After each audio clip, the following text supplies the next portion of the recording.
Alright guys, Mr. Johnson here. In this video I'm going to show you how to do some skin softening on your subject's faces, and not only that, but how to turn that into an action so that Photoshop can do the majority of the work for us. Let's go ahead and get started.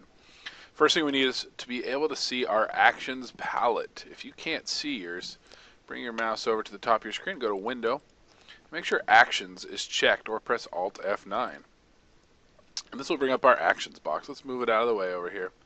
Put it right in here that we can have it when we need it. So we are going to create a new action here that will soften skin for us. I've already made it. Let's go ahead and just delete that. And let's make a new one. So I'm going to go ahead and click on the new action button. It's this one right here. Click right on that bad boy. This will pop up. Let's call it Skin Soften. And let's go ahead and press record. Now remember, once you press record, Photoshop remembers every single thing you do, so you have to be careful. Don't start doing all kinds of random crazy stuff. Otherwise, that's all going to get recorded in your action. Okay, let's get started then. The first thing we do is we duplicate the background layer. The easiest way to do that is just to press Control-J on your keyboard. You guys know that now. And next, we are going to change our blend mode right here at the top of our layers palette from normal to overlay. That's going to make our image look a little bit funky, and that's okay.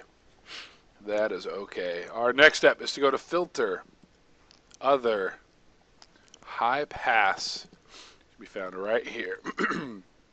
And I like to set this number to around 10. I feel like that works pretty good for the resolution of the images that I'm using. So I'm going to go ahead and press OK. And I should have this fairly funky looking, kind of overly sharpened image, which is exactly what we want. Because now we're going to go to Image, Adjustments, Invert. And it's going to do the opposite of what's already there. And now you see how it made everything nice and soft for us. Well, that's great, but we don't want the whole image to be soft. We only want parts of the image to be soft. So we're going to add a layer mask, but we're going to do it a little bit differently than we've done in the past. If we just add a regular layer mask, it's going to fill it with white, and we're going to have to paint everything except for her skin to get it to look good. Well, the skin takes up less of the photo than everything else, so I think we should do a layer mask so that we only have to paint the skin back in. So what we're going to do is we're going to hold down Alt, and when we click on our layer mask button. So hold down Alt, click on your Add Layer Mask button, and it's going to give you a black layer mask.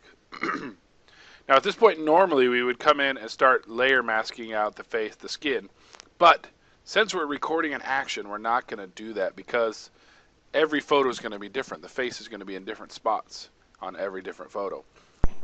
So we're going to skip that step for now, and so we're just going to go on to the next step, which is to lower our opacity of this layer down to about 60%. That's not the perfect number. You may end up changing that later, and that's fine.